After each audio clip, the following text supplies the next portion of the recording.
दोस्तों, चूँकि आज मैं ऑफलाइन क्लास नहीं ले पाया था तो मैंने सोचा कि क्यों ना एक नया टॉपिक आप सभी के लिए लिया जाए।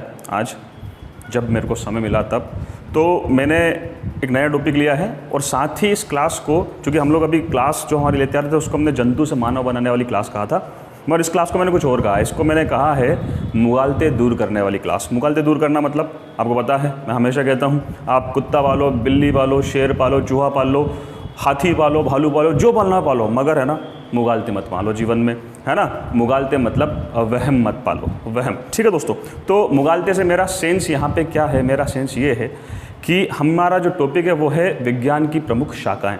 तो साथियों, विज्ञान की प्रमुख शाखाएं आज हमारा टॉपिक है। यहाँ पे मुगालते में इसलिए बोल रहा हूँ कि हम आज के इस टॉपिक में बात कर रहे हैं 1, 2, 4, 10, 20 नहीं, विज्ञान की प्रमुख 50 शाखाओं के बारे में, 50 ब्रांचेस ऑफ साइंस के बारे में। तो दोस्तों देखते हैं आपको इन ब्रांचेस में से कितना आता है, कितना पता है और साथ ही कितना नहीं पता। और एक गुजारिश मेरी है, चूँकि आज क्लास नहीं लगी थी और बाकी जो भी इस वीडियो को देख रहा है राइट डाउन करते चलें ब्रांचेस जो आपको नहीं पता है तो रिवीजन करते हुए चले। चलिए बिना देर करे शुरू करते हैं विज्ञान की 50 प्रमुख शाखाएं। ठीक है, तो चलते हैं विज्ञान की प्रमुख 50 शाखाओं में। सबसे पहले एक्रोस्टिक्स यानी कि सबसे पहली ब्रांच की शाखा, इसको हम क्या बोलते हैं दोस्तों? इसका अध्ययन किसका अध्ययन कहलाता है? ये कहलाता है ध्वनि तथा उसके प्रभावों का अध्ययन, एक्रोस्टिक्स। ठीक है दोस्तों, सबसे पहली चीज़। फिर एग्रोनॉमिक्स की बात करें, देखो जब भी एग्रो शब्द आता है ना तो रिलेटेड होता है कृषि से। किससे रिलेटेड होता है दोस्तों? कृषि से। तो यहाँ पे बात करें एग्रोनॉमिक्स। एग्रोनॉमिक्स की अगर बात करेंगे ना तो भूमि व फसलों के प्रबंधन यानी कि मैनेजमेंट से रिलेटेड ये है। फिर बात आती है एग्रोनॉमी की। ये एग्रोनॉमिक्स था, ये एग्रोनॉमी है। इसमें खाद्यान्न के उत्पादन व कृषि संबंधी प्रौद्योगिकी और विकास की बात की जाती है दोस्तों। इसके बाद अगर बात करें एग्रोस्ट्रोलॉजी, तो एग्रोस्ट्रोलॉजी का मतलब है ग्रास का अध्ययन, ग्रास की स्टडी यानी कि घास का अध्ययन, ये याद रखिएगा। फिर इसके बाद चलते हैं आगे एल्केमी। एल्केमी देखिए एक्चुअली ये केमिस्ट्री का ही एक शब्द है। केमिस्ट्री को पहले अगर देखा जाए तो कुछ समय पहले मिडिवल की जो केमिस्ट्री जो थी उसको एल्केमी कहा जाता था, जिसमें कि उस समय के जो लोग थे वो धातुओं को चेंज करके सोने चांदी में बदलने का काम करते थे, या बोले कि रसायनों का प्रयोग करके और अमरत्व को यानी कि अमर होने के लिए प्रयास कर रहे थे, एक रसायन का यूज़ कर रहे थे, उसको इन्होंने एल्केमी कहा था। हालांकि अब इसको हम केमिस्ट्री कहते हैं। आगे बढ़ते हैं एनेस्थेसियोलॉजी। एनेस्थेसियोलॉजी की अगर बात करें तो यह चिकित्सा विज्ञान की वह शाखा है जिसमें निश्चेतकों और निश्चेतकों की अवस्था में रोगी की स्थिति का अध्ययन किया जाता है। मतलब अगर देखा जाए तो आपने बोला ना कि व्यक्ति को ऑपरेशन करने से पहले स्लीपिंग ऑर्डर में पहुंचा दिया जाता है, सोने की मुद्रा में पहुंचा दिया जाता है, आदमी बेहोश हो जाता है, बेहोशी की जो स्थिति होती है उसको हम बोलते हैं एनेस्थेसियोलॉजी में। ठीक है दोस्तों, इसके बाद बात करते हैं एपिग्राफी। याद रखिएगा ये एपिग्राफी है ना कि एपीकल्चर। तो एपिग्राफी जो है इसमें शिलालेख संबंधी विषयों का अध्ययन किया जाता है। याद रखिएगा शिलालेख, आपको पता है सम्राट अशोक के कई सारे जो शिलालेख हैं हमें मिले हैं। ठीक है, तो उनका अध्ययन किसमें किया जाता है? एपिग्राफी में किया जाता है। नेक्स्ट आता है आर्बोरिकल्चर। आर्बोरिकल्चर में वृक्षों, ट्रीज तथा सब्जियों को उगाने संबंधी विषय का अध्ययन किया जाता है। आगे चलते हैं, आगे नेक्स्ट है पुरातत्व विज्ञान, जिसको हम लोग आर्कियोलॉजी बोलते हैं दोस्तों। आपको पता है 1905 में आर्कियोलॉजी डिपार्टमेंट की स्थापना हुई थी भारत में,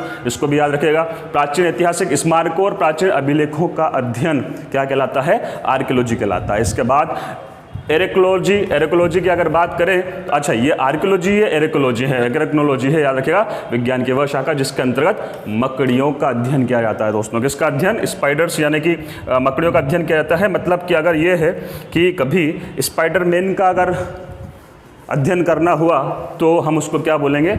आर्कनोलॉजी। स्पाइडरमैन हकीकत में मत करने पे उठ जाना दोस्तों, है ना, याद रखिएगा मकड़ी। ठीक है, फिर बात करते हैं मृत्तिका शिल्प यानी कि सेरेमिक्स की अगर बात करें तो इसमें कांच व मिट्टी के बने बर्तन आदि बनाने की विधियों का अध्ययन इसके अंतर्गत किया जाता है। इसके बाद अगर बात करें कीमोथेरेपी, तो आपने कीमोथेरेपी जनरली कैंसर की जो कोशिकाएं होती हैं उनके उपचार के लिए आपने सुना होगा। तो यहाँ पे याद रखिएगा कुछ रसायनों जैसे कि सल्फा ड्रग्स, एंटीबायोटिक्स, औषधियाँ, सिस्प्लेटिन आदि का प्रयोग करके रोगों को निरोध करने या उनका उपचार करने की विधियों का अध्ययन जो है वो कीमोथेरेपी कहलाता है। इसको आप याद रखिएगा। क्रोनोबायोलॉजी की बात करें, क्रोनोबायोलॉजी जो है वो जीवन की अवधि यानी कि ड्यूरेशन ऑफ लाइफ का अध्ययन बताती है। इसके बाद में तैथिकी का मतलब है कि क्रोनोलॉजी। ठीक है दोस्तों, ये क्रोनोबायोलॉजी था, ये क्रोनोलॉजी है। क्रोनोलॉजी का मतलब ये है विज्ञान की वह शाखा जिसमें ऐतिहासिक तिथियों और तथ्यों का कालक्रमानुसार अध्ययन किया जाता है ना। कई बार आपने सुना होगा लोग शब्द यूज़ करते हैं कि क्रोनोलॉजी समझ रहे हो आप। क्रोनोलॉजी का मतलब ये है कि जो घटनाक्रम है, जो सिलसिलेवार हुआ है, क्या इसको आप समझने का प्रयास कर रहे हो, तो इसको कहते हैं क्रोनोलॉजी। आगे बढ़ते हैं कॉन्गोलॉजी। कॉन्गोलॉजी की अगर बात करें तो इसमें जो मोलास्क वर्ग होता है दोस्तों प्राणियों का, इसका अध्ययन किया जाता है। जंतु के भाई जो खोल होती है, जो आवरण होता है उनका, यानी कि शेल जो होता है उसका अध्ययन किया जाता है। इसके बाद ब्रह्मांड विज्ञान, आपको पता होगा कॉस्मोलॉजी इसको हम लोग बोलते हैं, है ना। कॉस्मोलॉजी जिसमें हम लोग ब्रह्मांड की शाखा का अध्ययन करते हैं, जैसे हमारे सूर्य, ग्रह, तारा, सोलर सिस्टम वगैरह सभी का अध्ययन करते हैं। फिर हम बात करते हैं निम्न तापिकी यानी कि क्रायोजेनिक्स। तो क्रायोजेनिक्स जो है ये विज्ञान की वह शाखा है जिसमें निम्न ताप की उत्पत्ति, उसका नियंत्रण, उसके अनुप्रयोग का अध्ययन किया जाता है। फिर बात करें अंगुली छाप विज्ञान। अंगुली छाप विज्ञान याद मत करिएगा, इसको याद रखिएगा, डेक्टिलोग्राफी। डेक्टिलोग्राफी का मतलब है कि देखिए आप सभी लोग, हम लोगों को पता है कि हमारे जो फिंगरप्रिंट्स होते हैं वो डिफरेंट होते हैं। हर प्राणी के जो फिंगरप्रिंट, हर व्यक्ति के जो फिंगरप्रिंट है वो डिफरेंट होते हैं। तो इनका अध्ययन किसमें किया जाता है दोस्तों? डेक्टिलोग्राफी में किया जाता है, याद रखिएगा। डेंड्रोक्रोनोलॉजी, तो डेंड्रोक्रोनोलॉजी का मतलब है कि पेड़ पौधों की वृद्धि वलय यानी ग्रोथ रिंग्स ऑफ ट्रीज या द्वारा उनकी आयु ज्ञात करने में, है ना, उनकी जो रिंग्स उनके अंदर होते हैं उससे आयु ज्ञात करने में कितने समय पुराना ये पेड़ है। फिर आगे बात करें कीट विज्ञान। कीट विज्ञान का मतलब क्या है? एंटोमोलॉजी। तो कीट तो आपको पता ही है ना। कीट विज्ञान यानी कि इंसेक्ट्स इनको हम बोलते हैं, इनका अध्ययन किया जाता है एंटोमोलॉजी में। फिर बात करें दोस्तों एपिडेमोलॉजी। एपिडेमोलॉजी की अगर बात करें तो चिकित्सा विज्ञान की वह शाखा है जिसमें कि कुछ एपिडेमिक जो डिसीज़ हैं इनका अध्ययन किया जाता है, जैसे प्लेग, हैजा, चेचक, इन चीज़ों का इसमें अध्ययन किया जाता है। नेक्स्ट चलते हैं, आगे चलते हैं एथोनोलॉजी। एथोनोलॉजी की अगर बात करें तो इसके अंतर्गत हम मनुष्य की जातियों का अध्ययन करते हैं, है ना दोस्तों। मनुष्य की जातियों का अध्ययन किसमें करते हैं? एथनोलॉजी में करते हैं, इसको याद रखिएगा। हेमेटोलॉजी, ये आपको पता होगा मेरे ख्याल से, ब्लड का अध्ययन करते हैं, ब्लड से रिलेटेड रोगों का अध्ययन करते हैं।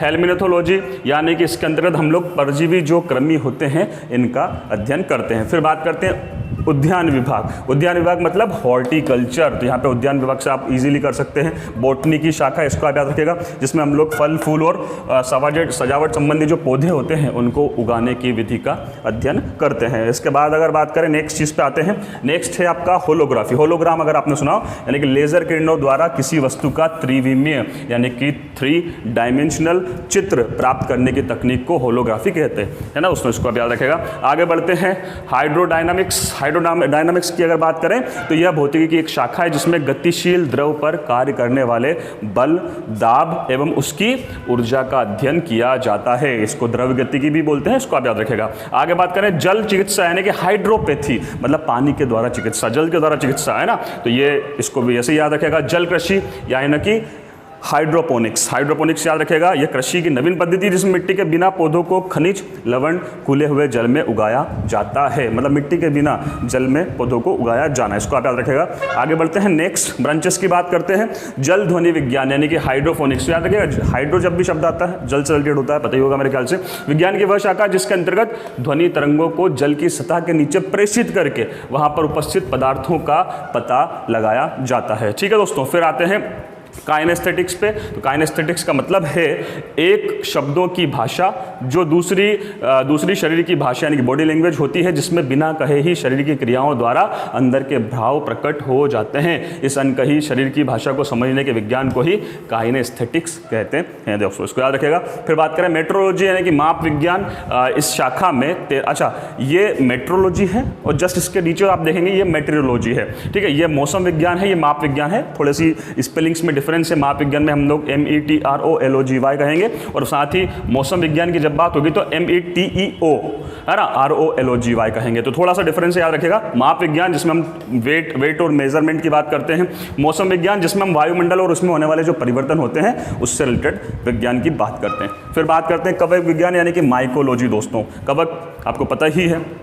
कवक विज्ञान की अगर बात करें तो विज्ञान की वह शाखा जिसमें हम लोग फंगी वगैरह की बात करते हैं। कवक यानी कि मेरे ख्याल से सभी लोगों को पता है। इसके बाद ऑब्स्टेट्रिक्स की बात करते हैं। तो ऑब्स्टेट्रिक्स जो है इसमें गर्भाधान, प्रसव, बच्चे के जन्म का अध्ययन किया जाता है। साथ ही आगे बढ़ते हैं ओशिनोग्राफी। ओशिनोग्राफी, ओशन का मतलब आपको पता है क्या होता है? समुद्र होता है ना, तो जिसमें समुद्र और उससे संबंधित विषय का अध्ययन किया जाए वो ओशिनोग्राफी। याद रखेगा। दंत विज्ञान, दंत विज्ञान हिंदी में तो दंत विज्ञान हो गया। जनरली आप कहते ही रहते होंगे, कोई बड़ी बात है नहीं इसमें कि तेरे दांत तोड़ दूंगा। तो दांत तोड़ना मतलब ये तो आप समझते हैं, मगर इसको क्या बोलते हैं साइंस की भाषा में? इसको हम बोलते हैं ओडोंटोलॉजी। तो ओडोंटोलॉजी का मतलब है दंत की उत्पत्ति, संरचना, विन्यास एवं उसके रोगों का अध्ययन। ठीक है दोस्तों, याद रखिएगा।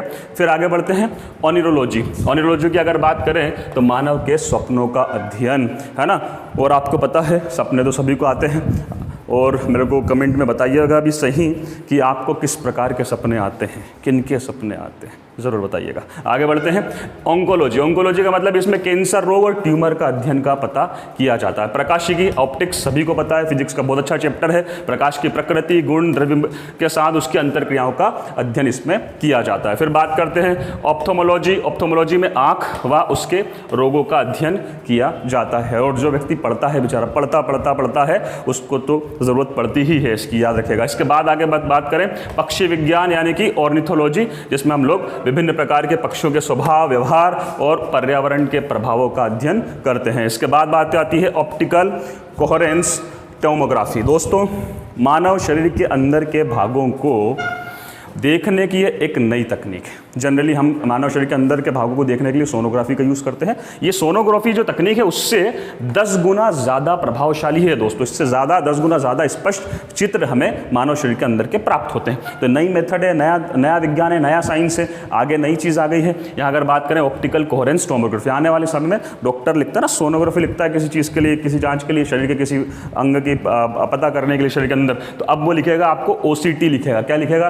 पहले आपको वो लिखता होगा USG। क्या लिखता होगा? USG, ultrasonography. अब वो पता है क्या लिखेगा आने वाले समय में? वो लिखेगा OCT। OCT का मतलब याद रखिएगा, ऑप्टिकल कोहेरेंस टोमोग्राफी, ज़्यादा स्पष्ट तरीके से अंदर के पार्ट्स दिख सकें। ठीक है दोस्तों। फिर आगे बात करें ओरोलॉजी। ओरोलॉजी की अगर बात करें तो विज्ञान की वह शाखा जिसके अंदर पर्वतों का अध्ययन किया जाता है। किसका अध्ययन दोस्तों? पर्वतों का अध्ययन किया जाता है। मेरा एक प्रश्न है यहाँ पे कि दुनिया का सबसे ऊंचा पर्वत कौन सा है? कमेंट में ज़रूर लिखिएगा, बताइएगा। उसकी हाइट वाइट भी बता दीजिएगा, उसके नाम भी बता दीजिएगा, और सब कुछ बता दो जो पता है। आगे बढ़ रहे हैं ऑल फैक्टोलॉजी। ऑल फैक्टोलॉजी, फैक्ट पे मत चले जाना दोस्तों, थोड़ा सा अलग है। गंध की संवेदनाओं का अध्ययन किया जाता है। गंध मतलब स्मेल, है ना। स्मेल से जो संवेदनाएं प्रकट होती हैं, है ना। आपको पता है कि जब एक फूल की खुशबू आती है तो आपको कितना गंदा लगता होगा। गंदा फूल की खुशबू पे अच्छा लगता होगा ना, तो वो संवेदना होती है। फिर बात करें कि अगर आप जा रहे हैं और कोई गंदी चीज़ अगर आप देख लें रास्ते में चलते हुए, तो आपको कितना अच्छा लगता होगा? आप ये तो कहेंगे नहीं, है ना। कैसा लगता है आपको पता है, ठीक है। तो जैसा आपको लगता है वो होती है आपकी संवेदनाएं, यानी कि सेंस।